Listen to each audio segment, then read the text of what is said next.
In the hour or so after Robbie Lawler was blasted to death by a gunman in the front garden of a house in Belfast, the PSNI still weren't 100% certain of who he was. It took the videos that had gone viral on social media of youngsters celebrating his death to point them in the right direction. They then received calls from members of Lawler's distraught family, detailing how they'd been informed he'd been shot dead in the city, and could the Northern Ireland police confirm it for them. When it was finally established who he was, the murder sent shockwaves through the province. Why had this bloody and unending war between drug gangs in the south come to their door? PSNI and political leaders were quick to condemn the attack. Detective Superintendent Jason Murphy called it a callous murder that had put the local community in massive danger and had added huge stress in a community that was already grappling with the realities of the pandemic. Local SDLP councillor Paul McCusker visited the murder scene and told reporters how the community wanted nothing to do with criminals settling scores against each other and dreaded a revival of the bad old days of the Troubles. This community has been through too much over the last 50 years to have these gang wars in Dublin spilling out now on their streets, he said. PSNI was under pressure to make sure nothing was allowed to escalate in their jurisdiction. The hunt for Lawler's killers was on. All theories were examined, including the suggestion that the person who owed the money that Lawler was due to collect that day was the one who pulled the trigger. But pretty quickly, that one was tossed aside, and security and Republican sources began to agree that a far more likely scenario was that he'd been set up by another Belfast criminal who was supposed to be working with Lawler, but then betrayed him to his Dublin enemies. That first day was chaotic. A notorious Dublin criminal being shot dead in broad daylight on the streets of Belfast was an unusual enough occurrence. Officers scrambled to get as much information as they could, and after questioning local witnesses, they learned Lawler had not been alone and that at least 2 or 3 men had fled the scene as soon as he was shot. The city was put on high alert, and a search for anyone who might have been there was on. A short time later, PSNI officers stopped a car carrying 2 men and a 17-year-old boy. Their identities would blow this case wide open. I'm Nicola Tallant, and you're listening to Double Cross, the murder of Robbie Lawler, a Crime World special investigation podcast based on my new book, Web of Betrayal.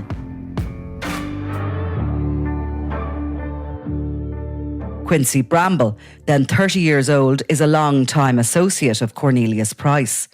In the car with him was Levi Killeen, the then 17-year-old son of Limerick criminal John Dundon. You'll remember him as one of the key figures in the notorious McCarthy-Dundon crime gang who terrorised Limerick City for more than a decade. John Dundon is currently serving life in prison for the horrific murder of innocent rugby player Shane Gagan, who was shot dead in 2008 in a case of mistaken identity. A truly shocking killing, one that Limerick and the rest of the country will never forget. The third man in the car that day was another familiar face in the world of crime. Gerard Dundon, John's brother and Levi's uncle. What were Limerick criminals doing in Belfast? And could it possibly be that they were in some way connected to Robbie Lawler's assassination? If so, this would be a double cross of epic proportions. Gerard Dundon was known to have offered protection to Lawler when they spent time together in prison. Lawler would have trusted him, but had Dundon done a deal to take out a man he had once kept safe? When the PSNI picked up Gerard Dundon, his nephew Levi Killeen and Quincy Bramble, it's been reported that they initially assumed they were allies of Robbie Lawler. Going on intelligence they'd gathered from south of the border, they believed Gerard Dundon had continued to offer his protection to Lawler after they were both released from prison, keeping him safe from his arch-rival Cornelius Price. Within a couple of days, after hours of questioning, they released Dundon and his cohorts without charge. I was very quickly assured by contacts of mine in the south that Dundon and Lawler were hanging out together for quite some time. They had were been, friends. Well, The information that day, that afternoon, that was coming from the south, from contacts in the south, was that Ger Dundon and Robbie Lawler were friends, and that Ger Dundon was providing protection for Robbie Lawler. And I was assured that they had met in a prison in the south, that actually Lawler was under threat from Cornelius Price, who we'll get to, another character within this tangled web. But he was under threat from Cornelius Price. I think he had been attacked in prison, and that Lawler paid the Dundons to protect him. Yeah. And that, to me, I was satisfied with that there and then, especially when I heard that the PSNI had released the Dundons. Yeah. And, arrested and released them so quickly. This is interesting because he drove Robbie Lawler to Ardoyne. So Ger Dundon drove Robbie Lawler from his apartment in Belfast city centre to Ardoyne, to Adrian Holland's granny's house. But there was only the two of them in the car.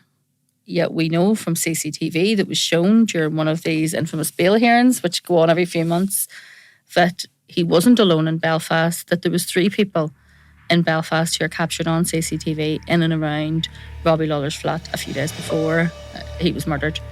So the other 2 people who were in that, who are Cornelius Price, Quincy Bramble, and Levi Killeen. They were with him. They were with Dundon a few days before that, but where are they then on this day? So on this day, he's on his own in a car with Robbie. He drops him there on his own, but by the time he's arrested on his way towards Newry, there's 3 of them. There's Levi Killeen, there's Quincy Bramble and themselves. So where were the other 2 during the Where murder? were they prior to the murder?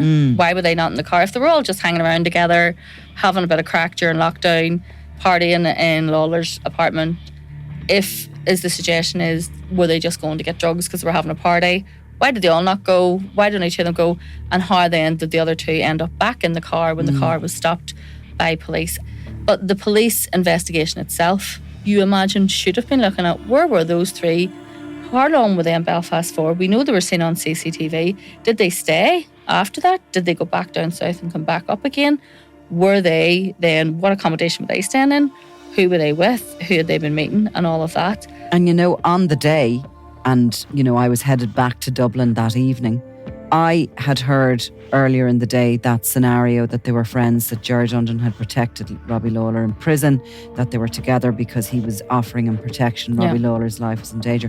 When I was on my way back down to Dublin and I heard that they'd been released, I had that sense of almost, that sense of satisfaction that your contacts are good, that their information is good. Right, yeah. And when they were released, I was kind of like, okay, that's okay. Right, yeah, that information was right. And it felt like my information had come good. They'd been released by the PSNI, and I think we were very quickly told that one of them, who turned out to be Levi Killeen, was released unconditionally. Yeah. And I had to ask what that meant. Unconditionally, we don't have that. Yeah. Instead, I had to just make doubly sure what that meant before I was relaying that to the news. So they were treated not like suspects at all. In some cases, not even like witnesses. But if we have the situation where Ger Dundon's driving Lawler to Etna Drive, to Ardoyne, and he's killed, if this was an enemy of theirs, why is he unscathed? Why is only one person murdered? Why does he walk away from this scene unharmed? Why is he not a prosecution witness? Why is he not a defence witness? Why is he not a witness at all? Why does he not stay? Why? Yeah, he left because his buddy's been killed. I know he's a criminal, but at the same time, if he's nothing to hide, why is he running away? And why don't they ask those questions? Like you say, the PSNI then, for unknown reasons, release without charge or follow up. We're told that then they got that on intelligence. The same that you are saying that, oh no, the people are mates. They wouldn't be responsible for his murder. Did anyone even bother to test any of those 3 people's hands for firearms residue when they were arrested? Were their clothes removed to be tested for firearms residue? Was their car properly searched? We know that the gun was not in Etna Drive. It hasn't been found. We know that Adrian Holland was seen running down the street. He didn't have the gun. He's running down the street screeching like a banshee. He thinks that he's going to be next. The gun had to be removed. It wasn't removed by the 3 people who were stopped because there was no gun in the car at that time. The only plausible explanation is the person who took that gun away from that scene was Warren Crossan. But he was also released without charge after questioning. It seems Gardaí in the south weren't as convinced of the Limerick posse's innocence, and an elite Garda unit set up a huge surveillance operation to monitor any suspicious activity by the Dundon crew in the days following Lawler's shooting. On Monday, 6th of April, they hit pay dirt when they observed two Limerick women with close links to the Dundon gang collecting the cash from criminals connected to Owen Maguire, the Drogheda mob boss left paralysed after being shot by Lawler in July 2018. Officers watched as €50,000 in cash was handed over to the women at a service station off the M7 motorway close to Portlaoise. As they drove off, back in the direction of Limerick, their car was stopped by Gardaí who found the cash on the floor. They were arrested and questioned under money laundering legislation, but Garda sources made it very clear to multiple crime reporters that they believed the money was a bounty for killing Lawler. The money was confiscated. That night, the Gardaí released a statement about the arrests. Gardaí have arrested two women and seized a large sum of cash during an operation in County Laois on Monday, April 6, 2020, a spokesman said. Shortly after 2 p.m, Gardaí stopped a car on the M7 motorway southbound in County Laois and recovered €50,000 in cash. The occupants of the car, two women aged in their 20s and 30s, were arrested at the scene. Both were brought to Portlaoise Garda Station, where they are currently detained on suspicion of money laundering. They can be held for up to 24 hours. So you have the hard hit men, but then you have the paymaster, the person who's paying them. And here they meet Ciara Lynch and Kathleen O'Reilly. And there's CCTV which shows a package being handed to Ciara Lynch. Ciara Lynch is the long-term partner of Desi Dundon, who is head of the Dundon McCarthy gang. So how can these people be charged and appearing in court in connection with taking the money for the hit, but yet no one be charged with the hit itself? But how, even more importantly, can the Gardaí have them under surveillance and know about that a few days later? Because that's a complete turnaround in what they've told the PSNI. So that shows that whoever was dealing with the PSNI, and I have no doubt that they were acting in good faith based on what was on the screen in front of them 100%. And what they knew. But meanwhile, there's this investigation, which, let's face it, wasn't set up in an hour. This was all planned, very heavily planned beforehand, that manages to intercept these four people. And what we're saying was the money being handed over.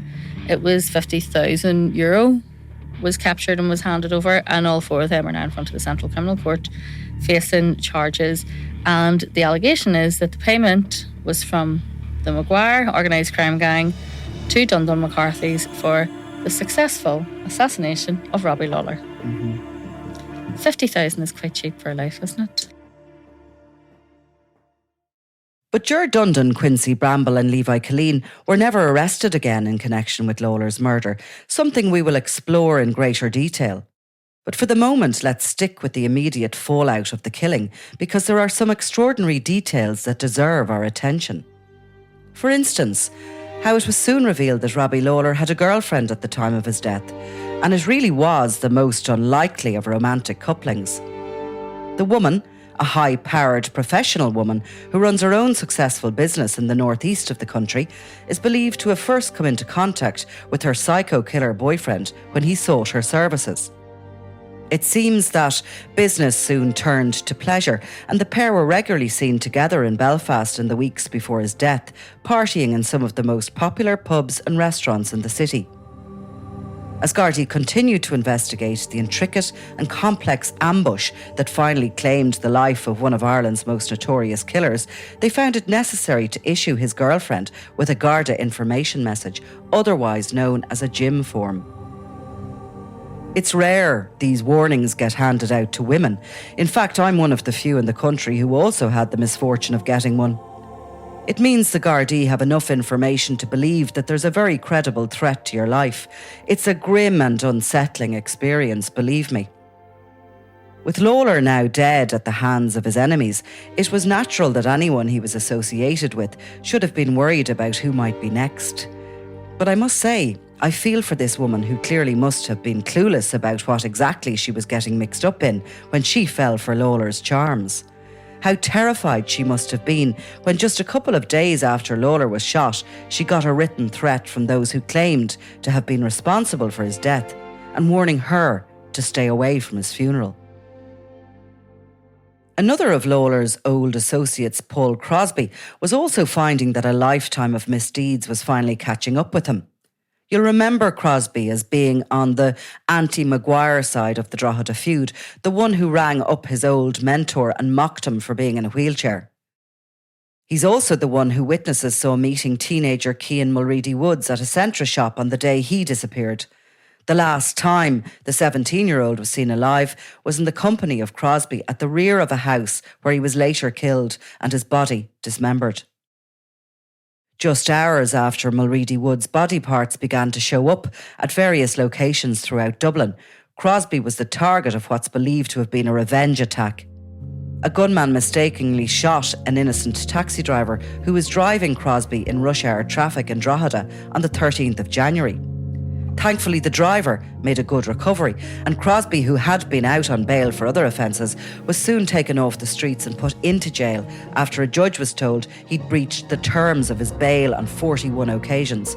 It was probably the safest place for him to be. Less than 3 weeks after Lawler's death, Crosby appeared in court again and received a hefty 4.5-year sentence for his part in the arson of a stolen car on the 10th of May 2019.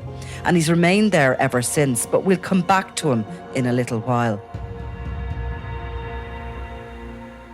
The fallout of Lawler's murder continued on both sides of the border. On another busy Saturday afternoon on the 27th of June 2020, less than 2 months after Lawler was killed, 2 gunmen lay in wait outside Warren Crossan's mother's house on St. Catherine's Road in Belfast. When the 28-year-old finally showed up, they chased him through the streets and shot him dead. It's thought in some quarters that Crossan was killed in revenge for Lawler's death, as it was suspected that he provided the getaway vehicle for the gunmen who shot him. Others believe he was murdered because he was considered responsible for, or at the very least helped, Lawler move to Belfast, which was massively resented in the already well-established drug scene there. Of course, there's another theory, a long-held belief that a dissident vigilante gang is policing the Northern Irish underworld.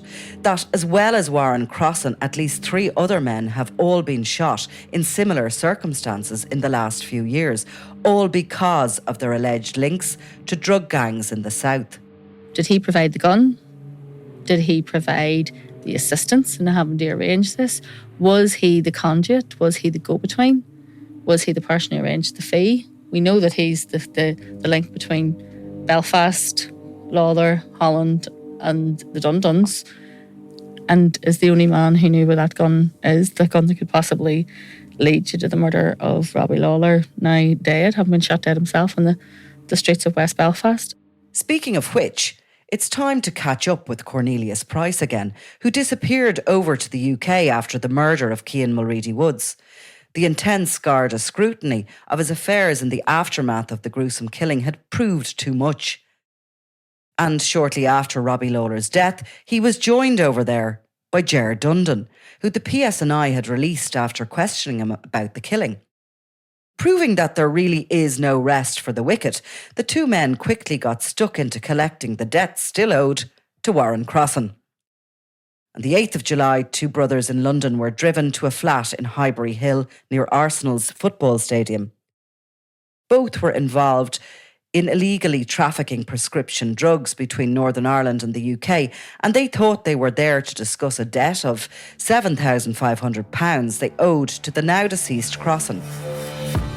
But Dundon and Price had thought up another way to make some serious cash out of these 2 terrified siblings, who they knew would never go to the police because of their own criminal activity.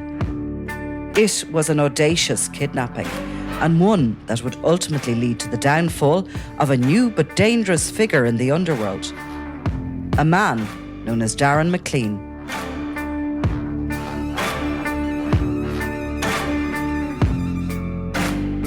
You've been listening to Double Cross, the Murder of Robbie Lawler.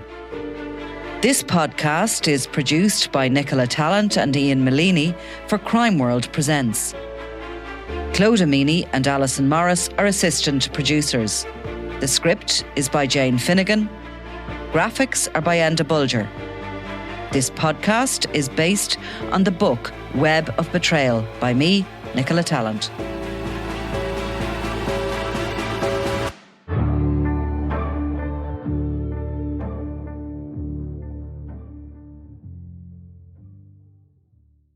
I'm Nicola Tallant and you're watching Crime World, a podcast about criminals, drugs and the underworld in Ireland and across the globe.